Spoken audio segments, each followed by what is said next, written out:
Thanks for tuning in. Time to cut the nonsense. Let's talk MindSense. I'm your host, Meena J. मन की बातें तो होती रहेंगी. Keep watching MindSense. मैं हूँ आपकी host, Sarita Chand. And आज स्टूडियो ਦੇ ਵਿੱਚ ਸਾਡੇ ਨਾਲ guest ਆਏ ਨੇ Jasmeen Teja. Welcome. Hello, thank you. Welcome, Nice to see you, ladies. You too. Thank you for coming in. Thank you. And to start with, ਪਹਿਲਾਂ ਤਾਂ ਤੁਸੀਂ ਆਪਣੇ ਬਾਰੇ ਥੋੜਾ ਜਿਹਾ ਦੱਸੋ. Where you're from, a little bit about yourself, your childhood, your background. I am from New Delhi, basically. So I was born and raised in New Delhi, India, and I did my graduation there. Right after that, I got married and I came here. What did you do your grad in? I did arts. I was not Okay. very studious actually. When I was young. So I was always looking for the easy subjects. So Yeah. whatever I can do easily. But Okay. I always dreamt to have the degree. So I said I will just go with the flow, and whatever I can do, I'll do that. So I chose arts because it was easy, not science, commerce. There is more studies, math, science. Actually, Did you enjoy it? Yes, Yeah. I did enjoy it, and actually from the young age, I think I was 11 or 12. That time I started to teach kids. Oh, wow. So I think that's also play an important role because I was more into teaching Yeah. than studying myself. Okay. So you're 11, 12, and that's when you started teaching. Yes, because my mom used to have a preschool and tuition center. Okay, wow. So I was helping mom. Morning time we were going to school, like how it happens, right? And Yeah. evening time we used to go to the tuition center, teaching kids there. So I was more interested to teach the kids rather than studying my own. But I knew it because mom said, no, you have to do Study. something. You need study. Education Yes. is very important. Yeah. So I finished my degree. Do you have siblings? I do have siblings. So we are 3 brothers, sister. I'm the middle one. Mm-hmm. They are very studious. So my mom used to tell me always, no, you have to do something to you. I said, it's okay, I'm doing what I can do. Yeah. Because I'm always interested in talking with older people, spending time with kids, teaching them. So, we all have our qualities, like what we really like to do. Yeah. My brother, actually, he got the science after 10th, sister commerce.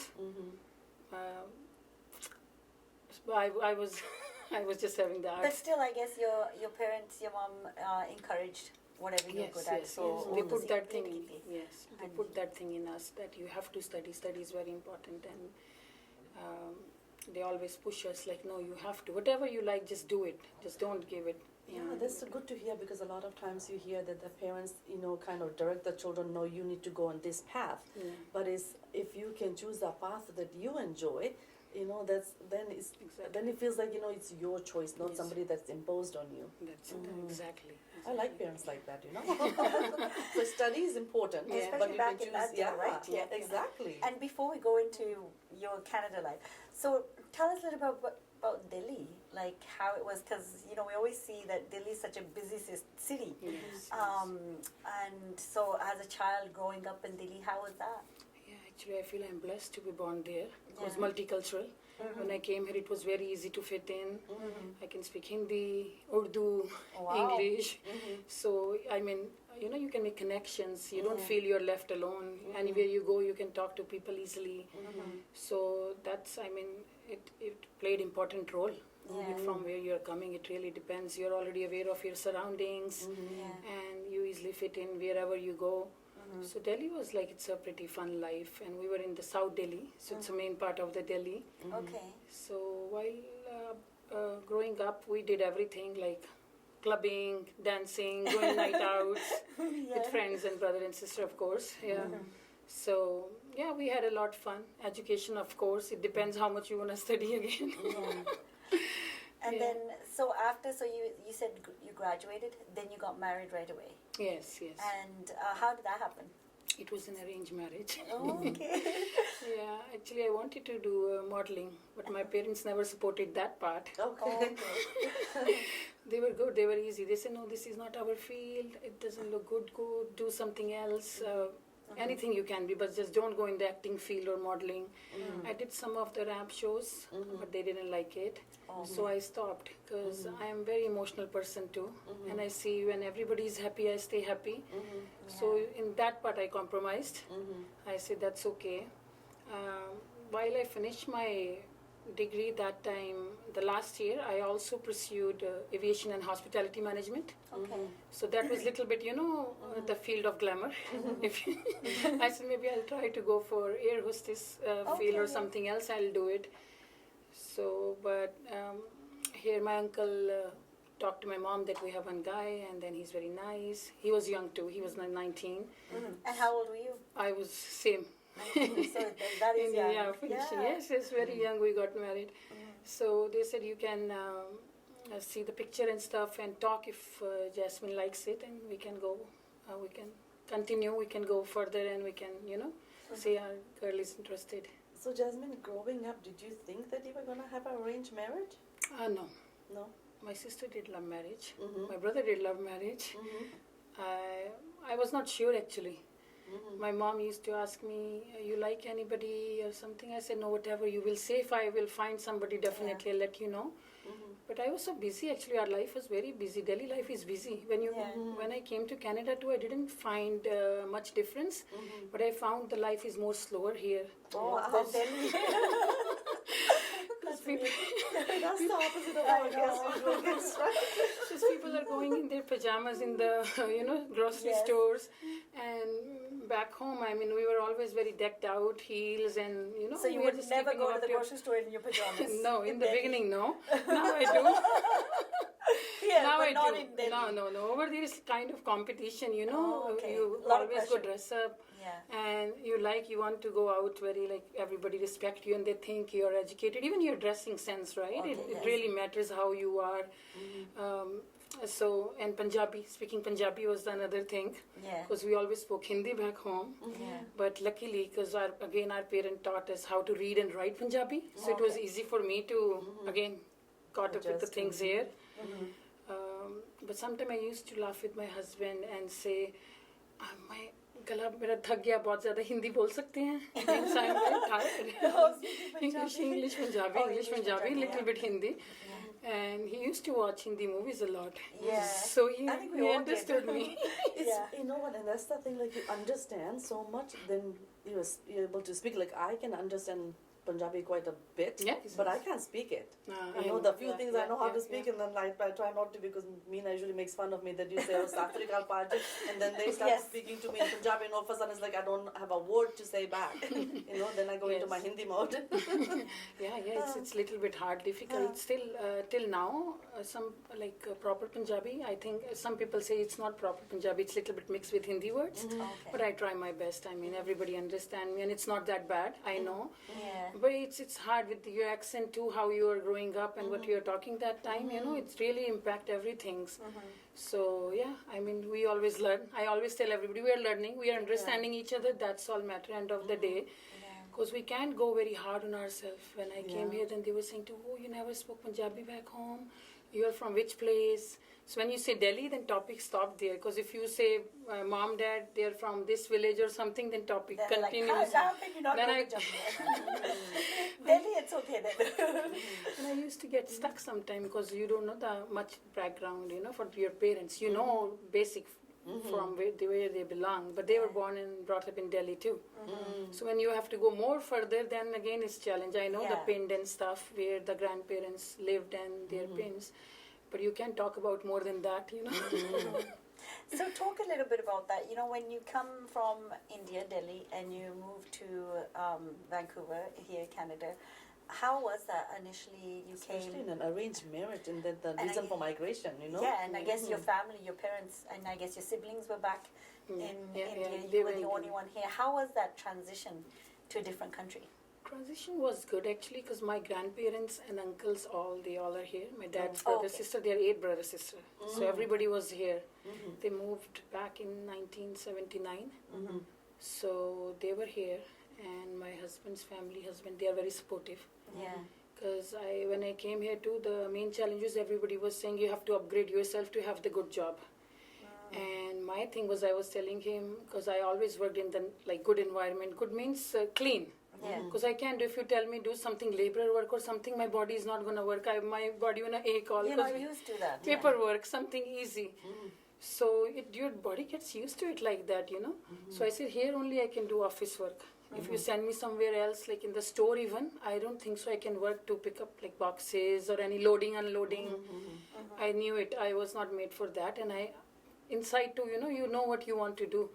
So he supported me. He said, you take your time. It's okay. House is here, car is here. I'm already working. So we took turn in studies. Because we got married early, so we said, okay, we will plan, we will go slow, and we will take turns. So, he never forced me to go to work or something. He said, take your time, start applying for jobs. When you find what you want, you like it, then you go ahead. If not, then it's fine too. But I always worked. So I was like, I can't sit at home too. It's boring, Here everybody's working, you're home alone. How much you will watch TV and stuff. And especially at that age. And did you live with extended family when you moved to Canada? Yes, my in-laws were, everybody was living in the same house. My sister-in-law was not married. So, but it was good, loving family. They supported me and they welcomed me. The main thing is if somebody's welcoming you, you want to do more, right? Yeah, because one of the other things I hear is like, back home we all lived with our extended families, and you come here, if you come into nuclear family, then you find yourself so lonely. Especially when you're, if you're like as a woman, your husband goes to work and all those stuff, what do you do when you're still trying to figure out how to maneuver yourself in a new country? That's right. I was lucky. So then what did you study? What did you decide, or how did you decide this is what I'm going to study here, or this is what I'll go into? Or did you start working first and try a few different jobs? That's what I did. You're right. I got the immigration job first in the office, so I was doing paper filing and filling applications. So I was happy there. $9 to start, not bad. I said at least office job. So my focus was whatever I get it, but office job, because I need experience on my resume, right? That's what I understood when I reached here. Because for studies too, they evaluate, they see how much you have experience from back home, your English, everything they have to check, and according to that you go for the further studying. So I started working in an immigration office, and I changed. After 2 years, I was getting more salary, little bit, and I had much experience. I changed the job again. That time, my husband did computer network technician program course from the Vancouver Career College. When he was done, because he moved from England too. So his studies, again, he has to do same. I didn't know. I thought maybe when you're coming from England, you don't have to do much things here, because it's like foreign countries, England, America, Canada, for us is all same. But he said, no, I have to go through, I have to follow the same process, what you are doing right now. I have to do the same thing. So, he studied first. He finished the program. Then he looked for the job, better job. He didn't like it. He said, I would like to drive truck. Actually, they pay more, and it's easy to manage the household. So he went back to trucking. He opened up his own trucking company. So he was managing that. That time I got opportunity. I said, we have to plan a baby too. So it's good I do something where I can look after my baby, and same time I can earn some money. Also, another thing, since childhood, I always dreamt to have my own thing. I don't like somebody on my head, like somebody observing me. You want to be your own boss. Yes. So I thought about it. I was thinking to go for CGA, because when I worked in the immigration office, after that accounting work, I got opportunity to work in the 2 accounting offices. So that field very looks attractive to me too. I said, but CG was 5 years to 6 years. I said, no, we can't afford that again. It's too long. I said, we can't afford that. So afford in the sense to study that much, because you have to settle down house mortgage payment and everything. You have to see how things are going, and we were planning to have a baby. So then somebody gave me idea. They said, why don't you go for a preschool teacher or something for a daycare? So I was thinking daycare is like a nanny in the beginning. I said, no, I can't be nanny or something. I like to teach kids. So then when I researched, I found out that it's early childhood educator, about education, educating the families and children. It's not about something you're just taking care of them, but it's involved the education too, right? So I did that. Sounds interesting to me, and it was just 1 year diploma. So I said, that's good. I did that diploma, and we planned a daughter. So same time when my course finished, after a month my daughter born. So it was very well planned. Very well planned. So 1 year I stayed home on my mat leave. After that, but when I was pregnant with her, I was working also full time to have that maternity check, you know. So yeah, when she was born, I stayed home. I enjoyed her 1 year, and after I started looking for the space, daycare space. So I found one of the ladies. She had the daycare. She said, "You can bring your baby here and work with me." I started to do that. So just to gain experience and see, because when you are practically doing something, you will learn more. Which is good too, because I know, like, for a lot of women, you know, when they do have a child and then going back after a year is like hard, especially when you've been, you know, home that year, you've been working and then home with your baby, especially when it's your first, and then going back after maternity leave is so hard. So that was a very good opportunity that you got to go to work with your baby. Yes. yeah. So that's how it happened. I worked a little bit, and I worked to open up my Surrey location, Children's Choice Daycare. So that was my first location. In 2012, I opened it. And then my daughter turned 2.5, because it takes little time for daycare, sometime with the zoning changing and bylaw, so many things. So, I mean, you know, like, you make it sound so easy. So I went and opened my daycare, but there's a lot of planning, a lot of, you know, licensing, a lot associated, a lot of work. It's not like I can't just say, okay, I'm going now, I'm going to start. Like, so talk about, you know, like how you researched, how you found out what you needed, how you got that done, like your first daycare, because obviously you had goals.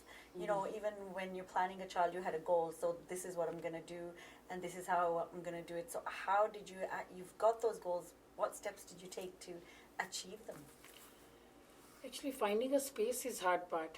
Otherwise, licensing, they are very supportive. They give you, they send you the list, you can follow that. Even city, they have requirements, you follow the zoning, then building code, everything you found easily. If you make appointment with them, even with licensing, they come, they see the space, if it's good for you to go for that project or not. They give you that kind of idea in the beginning.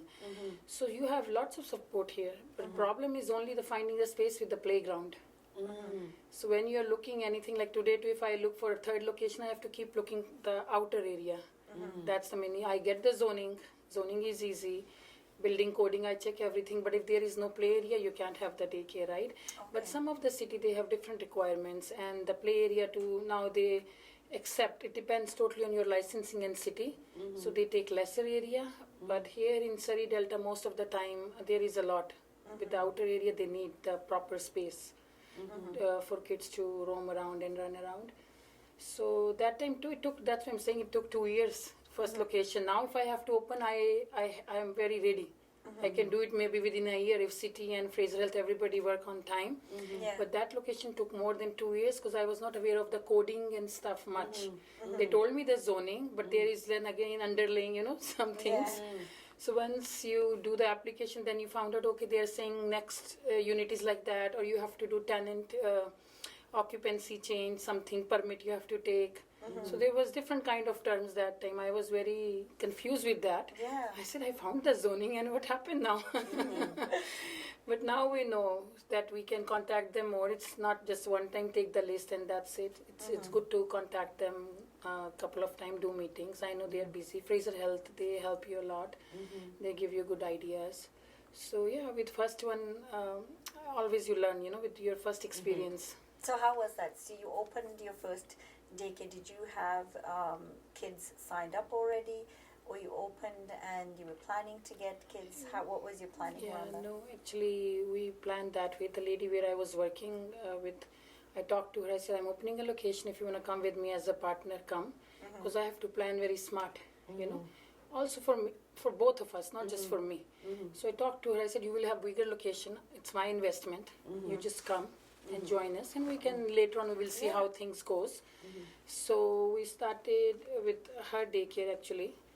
We moved the kids later on in the center. So when we opened the center, that time we had 2 to 3 kids. Also now I know you can do license not required. You can start from your home because when any parent coming new, they have to see the kids. Because as a parent, if being a parent, I go to any daycare, I will see daycare is empty, there is no child. So first, second child, you know, first or second child or children, it's always hard to get in because parents think my child will stay all day alone. Until unless you have your own young. So you can take your young kids, two of them, and then they can join you, okay? And my daughter was 2.5 years old, so I took her, one child, two from the other place. Okay. So there were 3 kids. So anybody coming, they know there is already 2-3 kids playing. It's not empty, so it's easy to start and it's easy to talk to parents too. Yeah, there is some friends for your child to play. Because some parents are easy to convince again, some are not. They want some another child there, right? And so for you, how did you, like what was that your daycare provides or has, because there's so many daycares. Yes. How did you get, because obviously you are successful at this point, how did you kind of get parents, get the kids, and also by word of mouth, get more kids? So how did you get to that point of what you were providing or your service, what you were doing? I think when you work with your heart, it pays you back. So for today, if I talk about, it's all referrals. I have to release the wait list a couple of times. Again, I make one, then I release, because I think maybe there will be some changes and new parents will get the room, but it never happens. So thank you, God, for that. But it's also hard work and good team. Staff, everybody have to win the same thing, right? It's not I'm doing something else, other staff is doing something else. So we are all in the same, we always sit down, we make a plan, so we are on the same plan, we stick to the same plan. So if we have to do any modification or anything, we do meetings, lunchtime, break time, we talk, okay, this plan is not working for this child, maybe we do this way, or we have difficulty with this parent, we can deal maybe now this way, you know. So we are changing our working methods. One method doesn't work, first thing. Secondly, it's not just like taking the kid in and sending them and just looking after them. No, it's a lot, because their growth, you have to see their growth, behavior, then how they're talking, speech delay, if there is speech delay or not, and it's a full package. Yeah. So this is a lot, like we go child by child, and there is a lot work to do with each and everyone, because everybody have their own learning way. You have to change your methods. And now recently I'm getting children with disabilities too. So that is also a little bit challenging sometimes. But we are trying our best, and I'm pursuing now behavior intervention program from Douglas College to help the families, because I can see there is a big wait list. So when they request for BIs, behavior interventionist, they don't get it on time. So I thought, why not I do this program? I'm almost the daycare. Yes, with the daycare, because without that program, I worked very good. I can see a lot kids improved their speech. Some of the kids I received, there was no word, even no sound. And after a certain time, I see the progress. Now I see too, like they're talking, sentences are coming, sentences are turning into more longer conversation. They're socializing. So stuff like that, it encourages me. Like then I feel to do more things. So yeah, with this program, I think I will help them more. So, you know, when kids come in, parents come in, what are some of like the challenges that you face with either parents or the children, or like the communication, having the communication? Oh, the adaptability, right? Yeah. From home Yes. to daycare. Exactly, yes. Now, whenever I get any child, usually I see parents are actually easy in the beginning. You know, when they have referrals, especially when they are coming as a referral, they know a little bit about the daycare, reviewing from the Facebook page or website. They know how the daycare is, reputation. So main thing is first week, 2 weeks, they see how the child is coming and going, happy or not happy. So this is the thing. So that's the crucial time. I have to keep talking to them. So I give them day by day, on daily basis. I have to give them feedback. So today your child did that. This happened. He was happy or she was happy or not. So stuff like that. So it's very important in the beginning to gaining trust and understanding. So if you lack there, then definitely something will happen and it's not going to go long term. So if you want any relationship with your parent to go long term, it's good to make the understanding and all the trust in the beginning. Yes. So your service is like example, if some error happened, that's okay, tell them error happened. I told my staff same thing. If some error happened, let's say, just say error happened. We are human beings. We are working, we have a lot kids. Sometimes parents come to us and they say, oh, my one is giving me headache, you know. Yeah. So we have, it's a group daycare, 16 kids at a time, right? Wow. So full-time, part-time, it's 20 kids. So we are working with almost 20 families. So 20 families, they all have different needs. Yes. Some families, they want children to drink warm water in this weather. Some are okay to have food, you know. There's lots of things all day. If you see, if you are in the daycare, it's not just one thing happening. Food, clothes, hygiene, learning, then difficult behavior to easy behavior. So all day it's like on and on and on. We don't get sometime break for half an hour also, because in that break time also we are planning what we can do to improve the behavior for certain child, or how we can add more fruits or vegetables in the menu. We don't offer food at our centers, but I see a lot parents when they bring food from food bank, it's just canned food. So just to replace that, I offered fresh fruits and vegetable program. There is no cost for that. So any children who are attending Delta location or Surrey location, their parents are aware. So if they are sending some canned food or other fruits, or even if they are lacking in something, we give them from us. There is no cost, and they are okay. So they sign the policies with me. Policies are very important. Again, we can't give whatever, right? So I always go through with my policies in the beginning, and you know the family situation. When they are enrolling, usually they discuss with you everything, right? So yeah, for nutrition is very important. Early years are very important. We can't miss anything. So sometimes we feel child doesn't have energy, low iron, calcium is not there, vitamin D, because no sun. So we have to see the diet chart also, how the kids are eating. Picky eaters again, there is another thing. Yeah, allergies is another thing you have to be so mindful of, right? Yes. Because it's my understanding that if one child attending a daycare has got a nut allergy, then the daycare becomes nut free. That's right. Yeah, so those are huge challenges. Yes. Right now we are not. Luckily, thank you God. But yes, you're right. So if any child has nut allergy, you have to tell parents, you have to go strictly with that policy, you have to tell parents, and when you're opening the lunch containers or anything, you have to make sure, read the labels, ingredients, you have to know what they're eating. So yeah, then the work again, like I said, it's always work is always going on. For small details also.